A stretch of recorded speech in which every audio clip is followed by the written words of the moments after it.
年又翻到嚟我哋呢個 YouTube channel， 專係為 Media Planner 而設嘅。咁我想喺今集裏邊呢3分鐘裏邊咧，去講一個site， 我覺得好有用嘅，就係喺香港嘅 census 嗰個 department 裏邊，每4年做一次個 census 咧，原來裏邊有好多 data 可以攞到出嚟用做 audience planning 嘅。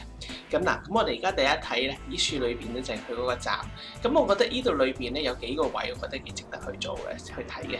主要有3個位。咁第一個咧就係我哋睇緊呢個所謂嘅 district councils 同埋 district and constituency area。嗰個好處咧就係話，如果你嚟到呢個位嘅時候咧，我會加翻條 link 落去下邊嗰度，你可以睇得到。但你落到去嘅時候咧，可以睇得到咧。咁佢有一幅圖喺度，咁亦都講俾你聽，原來分咗咁多個區咧，係啲人口分佈啊、男女比例啊咁樣啦。咁同埋有啲economic characteristic 嘅，即係例如佢哋有賺緊幾多錢啊，喺呢度做嘢啊，收入啊，好齊全喎，係嘛？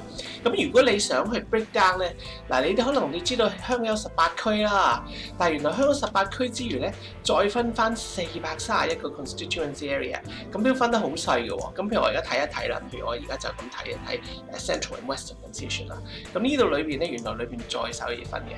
咁如果我睇譬如 Mid-Level East 咁樣，咁我就可以睇到淨係呢一個區。咁呢個區裏邊咧，譬如呢啲唔同嘅嘅 demographic 啊，可以睇得到。好，咁一個例子，我哋去用呢一個區啦，呢個區域嘅分配啦。咁睇緊 Mid-Level East， 咁係431個 District Council Constituency Areas 裏邊其中一個。OK， 咁啊，我哋成日都話啊，其實香港嗰度個區裏邊應該好多鬼佬嘅喎，好多外國人住嘅喎。咁係咪咧？咁你去行街都知係㗎啦，即係你明白。咁但係其實有幾大，即係其實每10個中國人裏邊有幾多個會係鬼佬咧？咁有冇睇到呢個比例咧？喺呢處你可以睇得到嘅喎。咁嗱，我哋去試一試。嗱，喺呢度我哋睇下個ethnicity 啦嚇。咁啊，男女咁先啦。嗱，如果總括嚟講啦，每10個嚇呢度每10個中國人，11個中國人裏邊咧，就應該有2個度咧係西人嚟嘅，咁樣白人嚟嘅。OK， 咁如果我哋睇翻，如果男女咧就唔一樣啦。男嘅明顯啲嘅，每5個就有每5.3個就有1.3個係白人。OK， 咁如果調翻轉咧，女性咧就唔係啦，差唔多每6000個先有差唔多600個，即係每10個先有1個。咁所以你睇到係有分別嘅。咁啊，因為平時你問我未必會知呢啲 information 喎。咁呢個係第一個嘅做法。好，咁我哋而家睇下第二個嘅做法啦嚇。咁呢個就叫做 build your own table， 呢個仲好玩。咁咧你可以有啲 demonstration 啊，你可以去試啦。咁首先我嚟咗呢個 start 先啦。呢條 link 亦都喺下邊嗰度你可以去到。咁佢驚啦，你唔係人啦，係部機咧，咁跟住要打翻啲數字落去啊。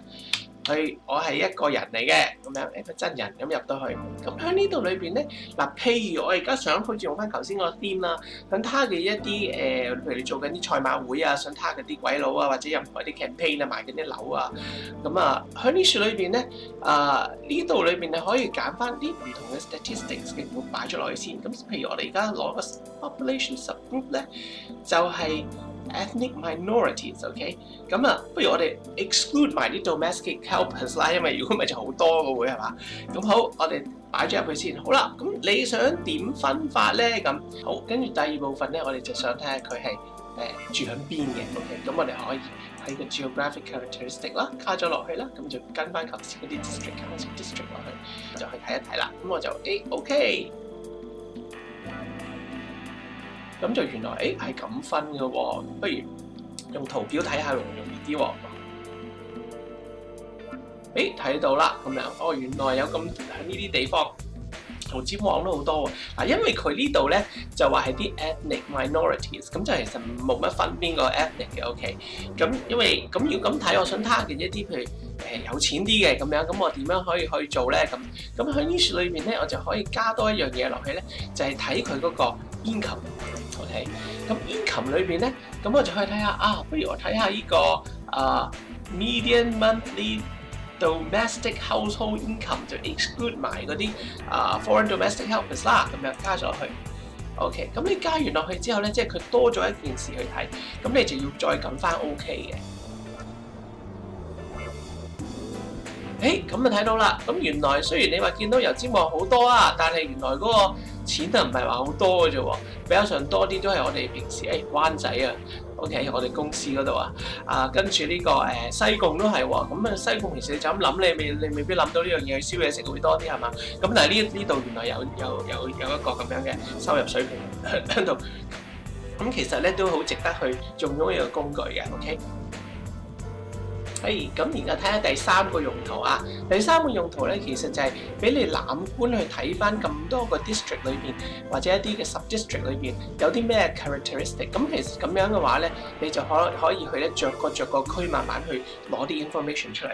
咁其中一個做法我就去嘗試咗做咧，就係將最富有嘅5個區呢個香港最富有嘅5個 neighborhood 咧，我就將佢抽咗出嚟，就睇一睇。首先裏邊啲咩大廈啦，OK， 跟住佢嗰個 household 有幾多，有幾多人啦，有幾多個 household 啦，佢哋嘅 population 有幾大啦，佢嘅平均收入啦，甚至乎佢買樓嗰個樓價嘅 ，OK， 咁變咗你可以睇得到，咁變咗你 issue 裏邊咧，你去做啲 audience 嘅 profiling 咧就會有方便啲嘅。咁而響頭先我睇呢個表裏邊咧，其實佢有一個位咧可以去俾你睇埋個區裏邊嘅一啲 major housing estate，咁即係變咗你話我想打灣仔某啲嘅大廈咁樣去咁做，咁亦都可以俾你睇得到。咁呢一份我已經即係好似煮餸節目咁樣咧，預先做好咗咧，咁我就喺樓下邊嗰度咧個 link 嗰度你可以 download 翻。咁希望呢一個會對你有用。好，咁我哋呢個 channel 咧，其實主要係希望有啲有用嘅工具。你而家可能今日叫起手未必要用嘅，但係第日做起嘢上嚟諗起，我要做啲咁樣嘅嘢喎，不如去翻呢一處啦。咁嗰啲 link 咧，我專登做到容易啲記嘅，OK 啊。咁所以你可以比較上好快去得到，或者你唔知道你就咁上去 YouTube 度揾翻要揾人幫手，揾啲 hot desk 幫下手。咁所以我哋呢度係 hotdesk.asia。咁嚟到嘅時候咧，你就可以揾翻你要嗰啲工具。咁即係用起上嚟就工具用時方恨少啊，咁呢度應該可以擺齊喺度俾你試一試。咁唔該你先，咁下個禮拜咧，我哋睇有啲咩新嘅嘢可以介紹俾大家。